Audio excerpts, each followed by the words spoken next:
So you go on the inside because I'm taller than you, we can see better. That's why I was laughing. I couldn't say anything. She was laughing. She hadn't like You go on the inside, you can catch me if I fall over. I'm not going to go over the side.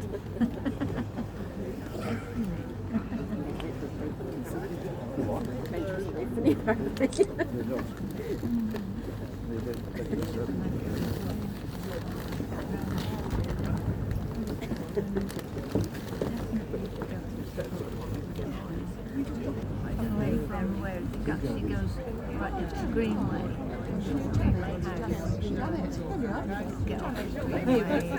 Join the club. That's a nice way of doing it, isn't it? I don't know where it runs from. I think everything goes in Dartmouth.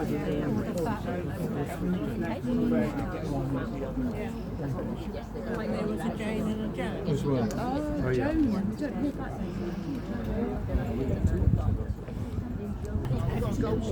Side and they follow I see them quite clearly. Get some snaps and some nice pictures along here. She said they found some nice little places to stay. So they stayed there.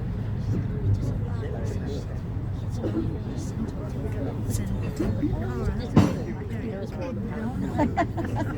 He knows more. I guess he knows the same thing I do. Hope work's going well. It's nice and sunny. Don't work too much. It's very sunny and warm. It's better than the Western sun.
No, it goes as far as Britannia.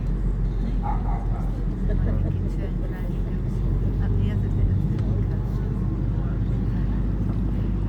What do you mean? Towards the castle?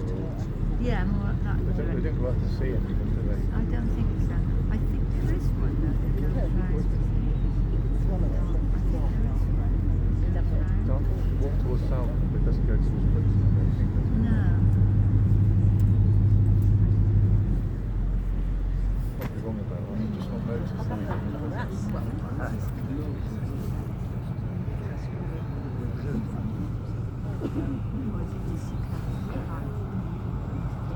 This is coastal Dartmouth.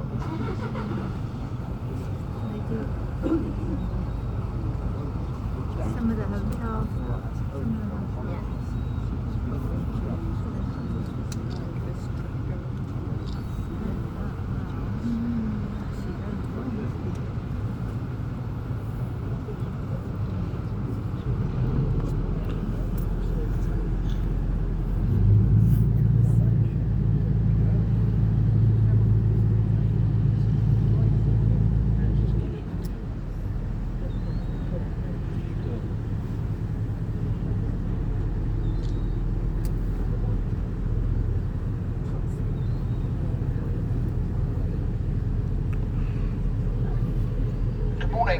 Ladies, gentlemen, boys and girls.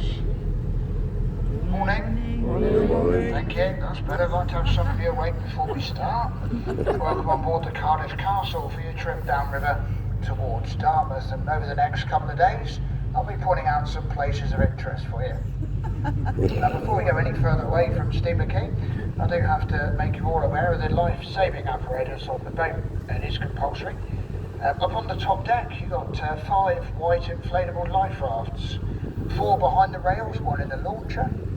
On the stern deck at the back of the boat, there's orange buoyancy aids beneath the brown seats.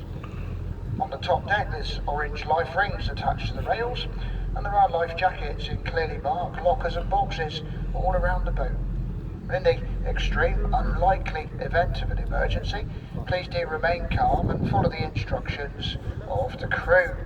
Myself, Steve, I'm your skipper today, along with Matilda, Finn and Dave on the boat as well. If you have any children, please try and keep them seated as much as possible. If you do wander around, please do accompany the children at all times. This, of course, for safety reasons. We do have a bar on board if you should require refreshments. This can be found in the blue seating area, right at the very front of the boat, a double door hatchway, or just halfway back on the left-hand side. Down at the bar there is tea, coffee, or chocolate, beers, wines, cider, spirits, soft drinks, and a few little snacks. I'm afraid we are just cash only on board the boat though. Toilets if you need them. If you make your way to the very front of the blue seating area, on the extreme right-hand side, down the blue and white staircase, and right at the bottom of the stairs, you'll find a selection of galvanised buckets. Thank you very much for listening. We're now heading off downriver. Around about an hour and a half, we should be heading off down to Dartmouth here. Maybe a little bit quicker today. Now, as we head off down, I'll be pointing out loads of places of interest for you. The first one, really, just on the right-hand side of us here. This presently is the Baltic Wharf Boatyard. Many years ago was the timber yard, F.J. Reeves. They used to import timber from the Scandinavian ports, mainly. Brought upriver on timber ships or timber coasters. Now, these boats were a lot longer than the river's wide, which is why the turning bay was built just on the left-hand side here, this large V-shaped alcove. When the timber ships were unloaded, they used to place the bow of the ship at the very front of the boat, right at the apex of the turning bay, with the aid of ropes, tides and tractors, and then slowly swing the stern around on the right-hand side. With the larger boats, there was only about 6 feet of clearance between the back of the boat and the quay on the right-hand side. After 25 years, just over, the timber ships didn't come up here anymore, and then there was a massive slump in the building industry, so the yard closed down.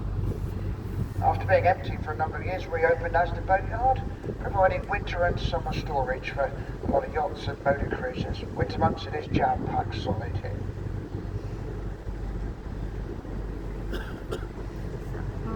Now the land running down the left-hand side of us here, this is all part of the range of tontes. This was used many years ago as a rifle range by the local militia. They used to make their way down here to zero in their rifles, machine guns and the occasional mortar. You see there's a large tree sat in a pit on the left-hand side there. That's how much the land's been raised up over the years to prevent flooding. It used to flood continuously on the very, very high tides. But nowadays it's been raised up. The only thing that does flood is the very end, down on the left here, I'll point out. Nice walk along the riverbank, you can see. There's a lot of people walking up and down here, whether it's just a stroll on the banks or taking a dog for a walk. A lot of these trees on the left of us are horse chestnut or conker trees. Years ago, of course, very popular with the youngsters. Nowadays, if it's not on a mobile phone or on a computer, they're not bothered.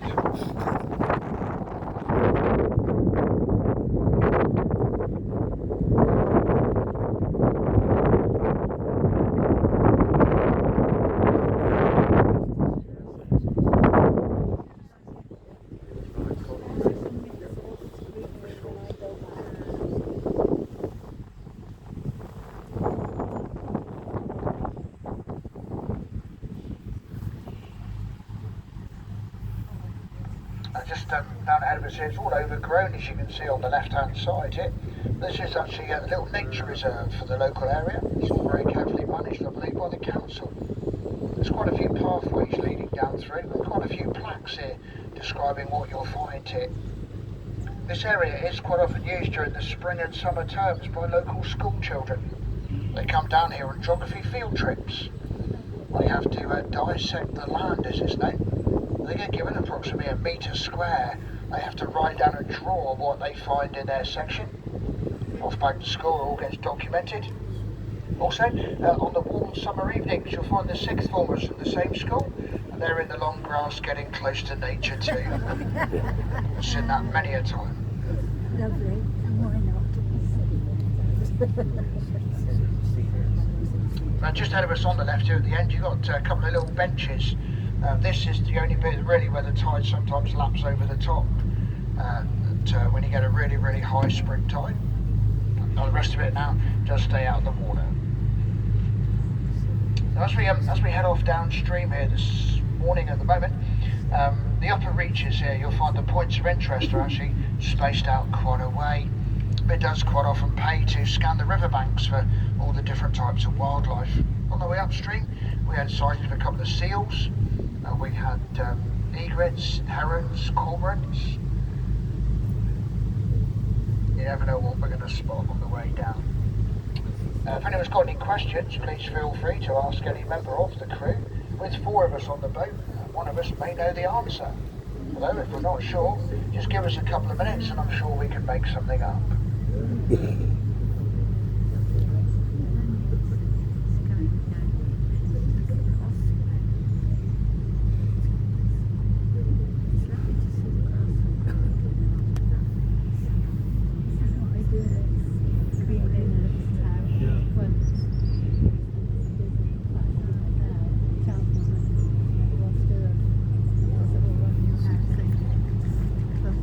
That's a cormorant just taken off ahead of us there from left to right.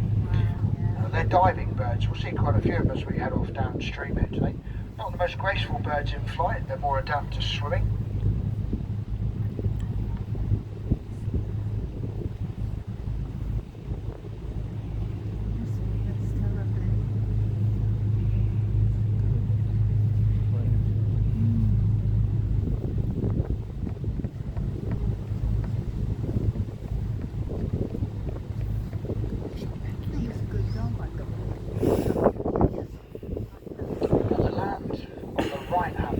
Now as we head off down here, this is the start of the Sharpham Estates. Now the Sharpham Estates, from here running downstream for a good few miles. Later on in the trip we're going to pass the main house. Presently the land on the right of us, the Sharpham Marsh. It's mainly freshwater marsh and it's only very slightly salted by the tidal river. Growing in there is the common reed or Phragmites as it's known. It was used many years ago by thatchers from Tontes and surrounding villages. Nowadays it is a little nature reserve. It's very carefully managed by the Sharpham Trust. You get a lot of the bird life sheltering in there quite often through the summer. In places, on the right, the remains of a dry stone wall. This was built during the Napoleonic Wars by French prisoners. They were being held captive further up behind us, the other side of Tontes. They got to build the wall. They were marched down the riverbanks here and built the wall. So the river flows the way it does today. But as you can see, really, there's not a great deal of it left.